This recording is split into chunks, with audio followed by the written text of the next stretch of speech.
Here on. Evidence that we no longer live in the same world. One of the things that changed is the authority that the Christian has. God has weighed it into our favor. And I'll tell you what I mean. I'll give you a great example through something that I did yesterday as far as the authority of the Christian goes in the spirit world. Now the Bible says in Ephesians 6:12, now this is what has changed, okay? It says we wrestle not against flesh and blood, but against principalities and against powers, against the rulers of darkness of this world, against spiritual wickedness in high places. Okay, and to me it's like the Lord has reweighed, not given us the advantage, but made it equal. Meaning so that when we battle, when we fight, we have an equal opportunity plus the edge that Christ has given us. This is the edge right here, Luke 10. So literally He has weighed things in our favor. Behold, I give to you power to tread upon serpents and scorpions and over all the power of the enemy, and nothing shall by any means hurt you. Now this is a special gift and a special time and a special place when we're in battle. This only happens when we're in battle, when we're forcefully going out, when we are marching forward. Because if you notice in our battle gear, there's nothing for the back side of you. So this is only for marching forward, fighting.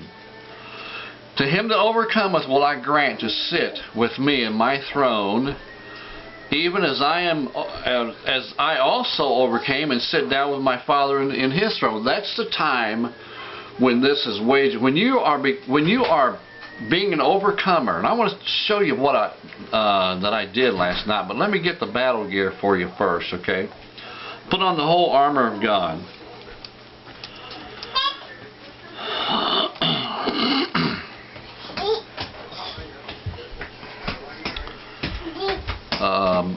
And I always use Bible text.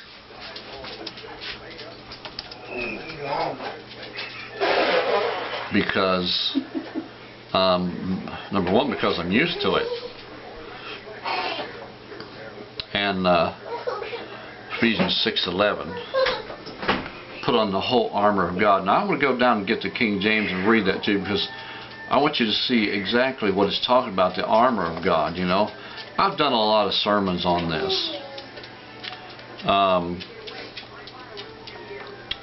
The armor so you can stand against the wiles of the enemy. Now wouldn't it be nice to have all of that and to have God do fighting our battles, making it easier for us. And I want to tell you a dream I had last night. And kind of tell you what this dream meant, okay? Because I was battling harshly last night in this dream.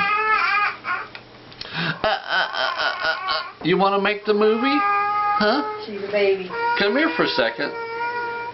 Since you already got everybody's attention to what you look like. Ta-da! This is not the same one. This is Darian.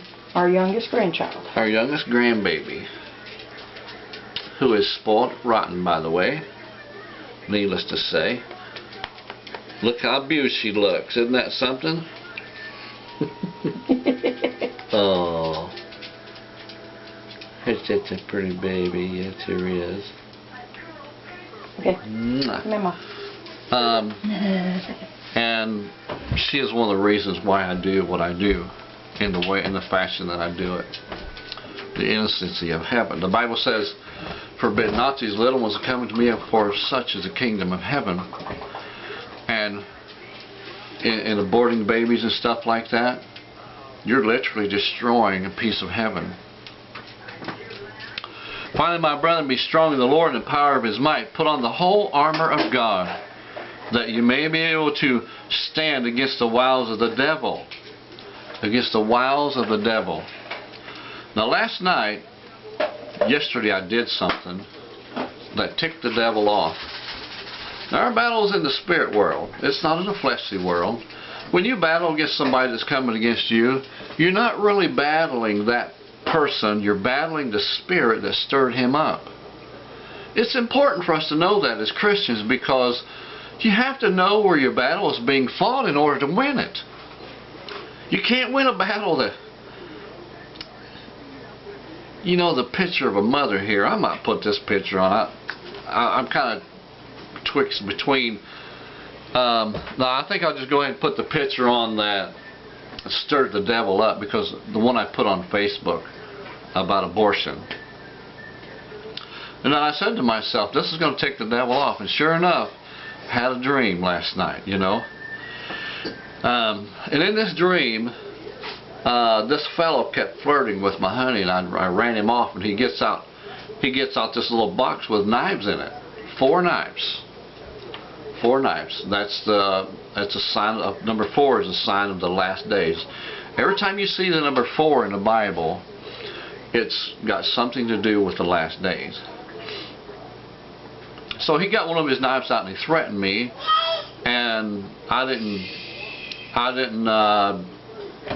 give him any room to let him think anything was okay, but I told him what I felt, and he pretty much left.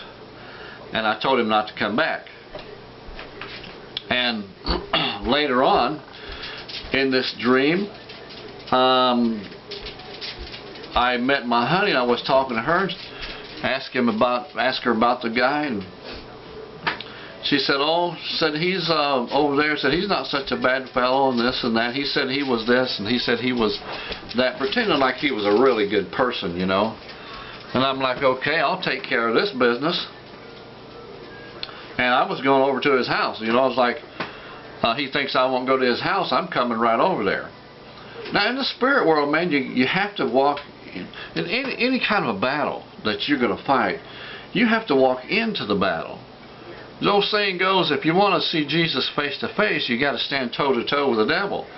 That's exactly right, man. You have to be the aggressor in the battle. You have to be the one that initiates. Listen, you're not just going to come over here and do what you want. Not going to happen. So, and I was going around the house, and behold, here he is on the other side of my house. And I said, I thought I told you to stay out of here. And he gets out his 4 knives again and pulls one out and opens it up. And I says, I'll take care of you, fella. And the battle was on right there. And so I reached down and I grabbed something, and it was a huge big long pole, and I said, I can't do no of this. And I threw it back down, and I reached down for something else, and I picked it up, and it was a sword. It was a huge long sword, fashioned from my own hand.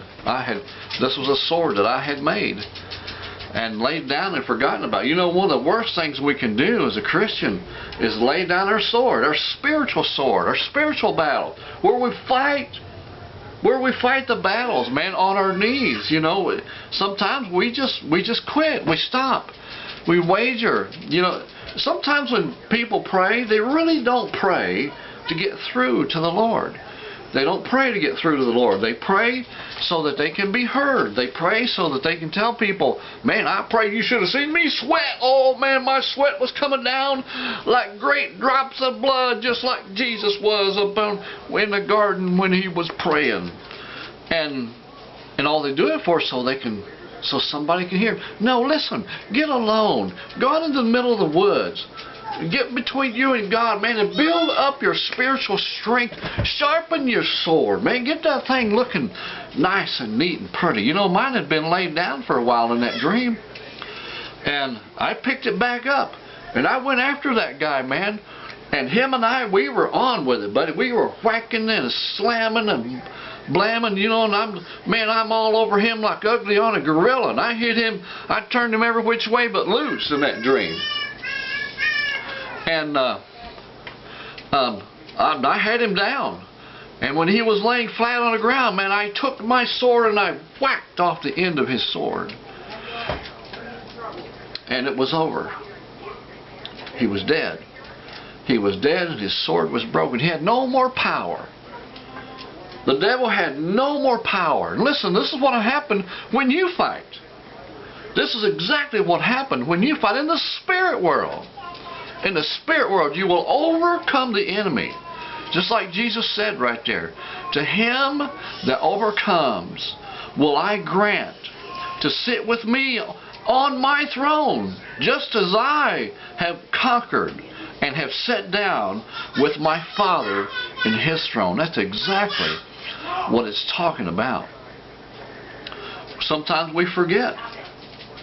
You know, the devil, there are so many, there probably 90% of the Christians in America today, maybe more than that, 95%. The devil's got you convinced that there is no fight to this thing.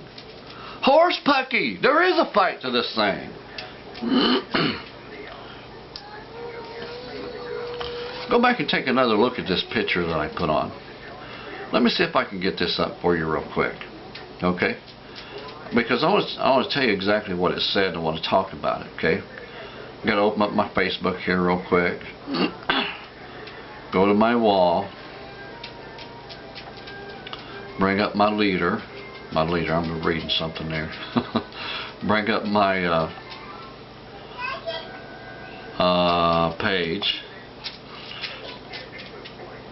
I'm going to scroll down to the thing I put on. There's several things on last night, so it's down here a little ways.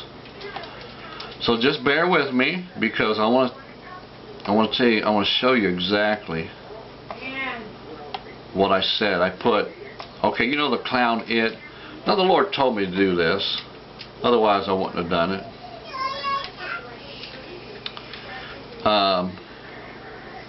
The clown. Okay, that's something that is already in the mind of people. It already has a significant spiritual value. This clown, this clown of terror, that has made so many. He has made so many horror movies. And I put this on. It says, "Please excuse me, Christians, but this is important enough to cross the line of yak to get the point across." And sometimes I think Facebook blocks the things that I put on, you know. But this is what I said, and it had his face over the corner sticking through a bunch of balloons with his fiery eyes. It says, "I was going to open a restaurant named Long John Fetus Burger, but I got to get a few more liberals elected first." Ah ha ha ha hee hee. Anyone know where I can go to vote? And the point I was making here was, a vote for the liberals is a vote to murder a baby. It's kind of obvious, you know. And I'm going to get some more stuff put on about that. I'm not going to leave it with just that one. But this is what I'm saying. Our battle is fought in the spirit world. Because I thought to myself yesterday, I thought, if I put this on, the devil is going to attack me in my dreams. And sure enough, here it comes. But you know something, man? I bet the devil wasn't expecting what happened last night. When we lean on Jesus, when we give all of our strength to him, and he gives everything back. You know, our overcoming is merely leaning on trusting him. Leaning on and trusting him to do what he said he can do in our lives, and for him to bring it to pass. Reach out to him. Listen, don't just sit in a corner and whine about it. Go talk to him. Tell him, "Lord, you said lean on you, and I'm leaning on you. You said put my values in you. Lord, I'm putting my values in you. You said for me to give to your cause. Lord, I'm giving to your cause. You said, give me your heart, Father. I have given you my heart. And I need your help over here. We're in bad shape. We are in bad shape. The devil, the enemy, has come out against us. And your word says that if I put on your armor, I can be an overcomer. That I can win this battle. Listen, it is impossible for dark to overcome light. Every time you turn a light on in a room, the darkness has no choice. It's simply the way that it is with light and darkness. Jesus says, I am the light of the world. That's why he said it. He says, I come here because don't give the devil a choice. Don't give him a choice. Don't give him a choice. Because if you give him a choice, he'll take advantage of you every time. In that dream last night, I didn't give the enemy a choice. I didn't give him a choice. His choice was this. You leave or pay the consequences. That was his choice. And there wasn't much to it other than that. And you know something, man? You can overcome in your dreams. You can overcome in the corners of your mind. You can overcome in the weaknesses of your strength. You can overcome. You can be God's champion. You can be another Samson. You know the only difference between you and Samson, or you and Moses, or you and Elijah? You know the only difference is how you trust God. That is the only difference. God has no respect of a person. He will leave you and give to you and let you walk in the fashion, in the manner in which you believe Him in. He will give to you everything in your heart's desire. I don't care what it is. I don't care. If He had to make another world and put you on it, listen, God can do anything. His only hindrance is what you believe about Him. His only hindrance is what you believe. There's a lot of people say, I believe. Oh, I believe. I've been believing for 35, 40 years, and I ain't got nowhere. Well, it's because you haven't been walking in what you believe. You say, I believe this, but you walk that way. You say, I want to do that. Listen, no man has ever walked after the way that he believed, and God has let him down. No man has ever walked after the way that he believed in God, and God has let him down. Not ever. And trusting God and making sure that you're in His Word. If you're in His Word, let me tell you something. You can be in a raging storm out in the middle of the sea. And you can hear this voice that says, step out of the boat. And you will not be harmed. You will not be harmed. Alrighty. God bless you. Thank you for joining me. We'll see you again next time. Another great message right here, Crossing the Middle Ministry. Don't forget, man, our battles are not flesh and blood, but they're spirit. They're spirit. Wager them against the enemy and overcome him today. God bless.